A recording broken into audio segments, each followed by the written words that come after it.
열매가 연근은 계절. 오늘도 하나님 말씀과 함께 소망 가득한 하루 되십시오. 안녕하세요, 성도 여러분. 10월 31일, 10월의 마지막 날. 제가 참 과거에 좋아했던 이용시의 잊혀진 계절이 생각나는 그런 날인 것 같습니다. 여러분들 늘 건강하게 잘 지내고 계시죠? 네. 오늘 묵상할 말씀은 스가랴 14장 16절에서 17절 말씀입니다. 16절에서 17절 말씀. 같이 함께 읽겠습니다. 예루살렘을 치러 왔던 이방 나라다 중에 남은 자가 해마다 올라와서 그 왕 만군의 여호와께 경배하며 초막절을 지킬 것이라. 땅에 있는 족속들 중에 그 왕 만군의 여호와께 경배하러 예루살렘에 올라오지 아니하는 자들에게는 비를 내리지 아니하실 것인저. 예, 성경의 모든 예언들은요, 이중적 예언이라고 이렇게 얘기를 합니다. 왜냐하면 두 가지 의미가 담겨져 있다는 것입니다. 이걸 이중성취라고 그렇게 표현하는데, 두 가지 의미로 성취가 이루어진다는 것이죠. 하나는 역사적 성취입니다. 역사적으로 그 사건이 일어난다는 것입니다. 두 번째로는 종말적 성취입니다. 나중에 종말의 때에 그 일이 일어난다는 것이죠. 예를 들어서 예수님께서 마태, 마가, 누가복음에 언급했던 제자들과 함께 성전을 바라보시면서 저 성전에 돌 위에 돌 하나도 다 무너지리라 이렇게 말씀을 하셨어요. 제자들은 예수님의 그 말씀을 듣고 저 어마어마한 그 당시에 80년 동안 지어진 헤롯 성전이 어떻게 무너질 수 있을까 의아해했습니다. 근데 예수님은요, 곧 일어날 일들에 대한 예언을 하신 거예요. 예수님이 돌아가시고 나서 약 한 30년 후에 AD 70년경에 로마의 티투스 장군이 예루살렘을 점령합니다. 그리고 그 당시에 수많은 사람들을 죽입니다. 약 한 10만 명 이상 유대인들이 죽었다는 그런 기록이 있습니다. 그때 예루살렘 성전을 완전히 무너뜨립니다. 진짜 돌 위에 돌 하나 남기지 않고 다 무너졌어요. 왜 그런 표현이 썼냐 하면 예루살렘 성전을 지을 때 입혔던 그 금이 불에 의해서 다 녹아버렸어요. 무너진 성전에 그 금을 사람들이 캐기 위해서 성전의 돌을 다 파헤쳐서 금을 찾았다는 것입니다. 정말 예수님께서 말씀하신 대로 돌 위에 돌 하나 남지 않고 다 무너졌어요. 근데 그것으로 끝나는 것이 아니라 제가 이중적 예언이라고 그랬죠. 이중적 성취라고 그랬습니다. 마지막 때에 하나님의 심판이 임할 때에 이 세상의 모든 것들이 다 무너진다는 것을 의미합니다. 어제 제가 말씀드렸던 메시아 예언도 마찬가지입니다. 지금 이 스가랴 시대에는요, 예수 그리스도가 이 땅 가운데 오시지 않았어요. 메시아가 오시지 않았어요. 그래서 이 메시아에 대한 예언은 두 가지 이중적 성취가 있습니다. 실제적으로 그 메시아는 오셨습니다. 이것을 바로 예수 그리스도의 초림을 의미하고 A Day of the Lord라고 제가 아주 표현했어요. 그런데 예수님의 마지막 오심, 이것은 하나님의 심판의 날을 의미합니다. The Day of the Lord, 하나님의 심판이 임하는 예수님의 재림에 대한 메시지가 이 스가랴서에 담겨져 있습니다. 그래서 이 메시아의 오심은 은혜의 날인 것과 동시에 심판의 날을 의미합니다. 그 마지막 날, 그 날에 남은 자에 대한 얘기를 오늘 말씀을 통해서 하고 있습니다. 자, 16절 보시기 바랍니다. 예루살렘을 치러봤던 이방 나라들 중에 남은 자가 해마다 올라와서 그 왕 만군의 여호와께 경배하며 초막절을 지킬 것이라. 자, 이방 나라들 중에 남은 자라고 표현하고 있습니다. 이 말은 동일하게 2절에도 이 말씀이 있습니다. 자, 2절 한번 14장 2절 한번 보실래요? 내가 이방 나라들을 모아 예루살렘과 싸우게 하리니 성읍이 함락되며 가옥이 약탈되며 부녀가 욕을 당하며 성읍 백성의 절반이나 사로잡혀 가리니와 남은 백성은 성읍에서 끊어지지 아니하리라. 여기에 남은 백성이 있습니다. 자, 그래서 두 가지 남은 자의 의미가 있습니다. 여기서 성경에서도 말하는 건 마찬가지입니다. 이걸 남은 자의 신학이라고 해서 렘넌트 신학이라고 표현하는데, 이 시대에 남은 자가 있습니다. 한 종류는요, 유대인 중에 남은 자입니다.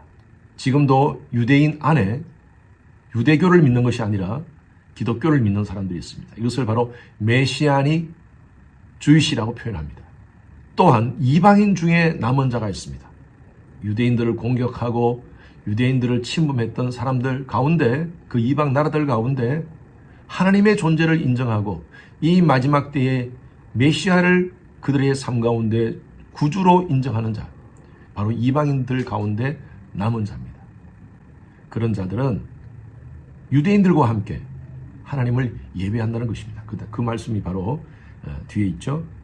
남은 자가 해마다 올라와서 그 왕 만군의 여호와께 경배하며 초막절을 지킬 것이라. 초막절이 뭡니까? 이 초막절은요, 이스라엘 백성들이 출애굽 시에 하나님이 그들을 보호하시고 그들을 이끌어 주신 그것을 감사하면서 초막절을 지켰습니다. 여러분, 이 초막절의 의미는 바로 우리를 죄에서 구원해 주심에 대한 의미입니다. 그런데 17절 보십시오. 땅에 있는 족속들 중에 그 왕 만군의 여호와께 경배하러 예루살렘에 올라오지 아니하는 자들에게는 비를 내리지 아니하실 것인저. 여러분, 이것은 바로 구원의 비입니다. 하나님께서 하나님을 예배하지 않고 하나님을 인정하지 않는 자들은 하나님이 비를 내리지 않는다는 거예요. 은혜의 비를 내리지 않는다는 것입니다. 자, 정리하면 이 시대의 남은 자들은 이방인과 유대인들 다 포함해서 하나님을 예배하는 자들입니다. 하나님의 존재를 인정하고 하나님을 왕으로 인정하고 예배하는 자들은 바로 이 시대의 남은 자입니다. 하나님은 그들에게 은혜의 비를 내려주세요. 여러분, 이 초막절은 예수님께서 요한복음 7장에 어제 제가 잠깐 언급했지만 7장에 잘 말씀하고 있습니다. 초막절의 마지막에는 항상 제사장들이 실로암에서 물을 떠서 성전에 올려놓습니다. 이 물을 의미하는 것이 뭐냐? 바로 생수를 의미합니다.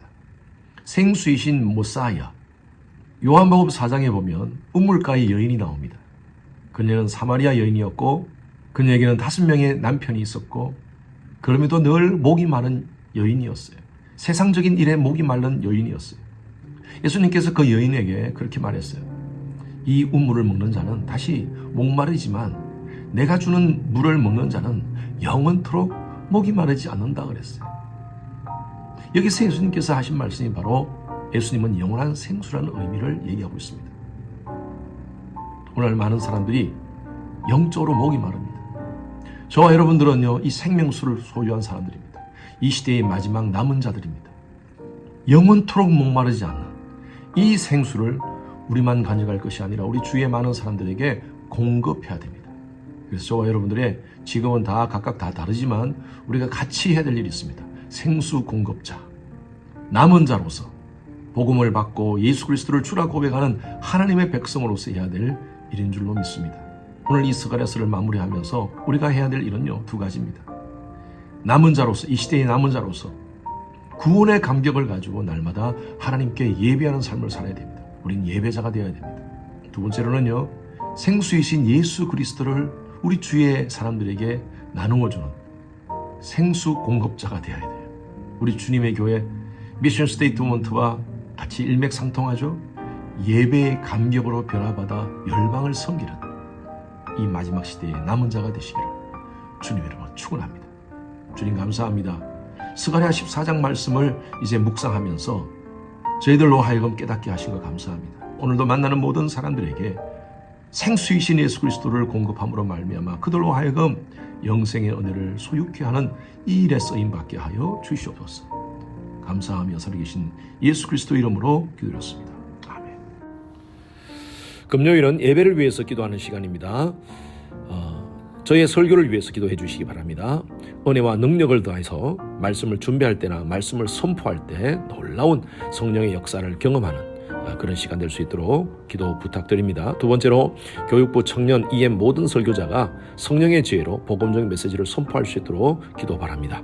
3번째로 기도 맡으신 우리 장로님들 또 모든 안수 집사님들 모든 예배 봉사자가 예수님 사랑하는 동기로 감당할 수 있도록 찬양대 찬양팀 미디어 예배 안내 교사 세가족 통역 재정 모든 사역들 주님 사랑하는 동기로 섬길 수 있도록 기도 바랍니다. 네 번째로 영유아로부터 모든 작년 예배가 신령과 진정으로 드려지는 예배 될 수 있도록, 그리고 다섯 번째로 충분한 예배 공간과 교육 공간이 있는 새로운 예배 소설을 우리에게 허락하소서.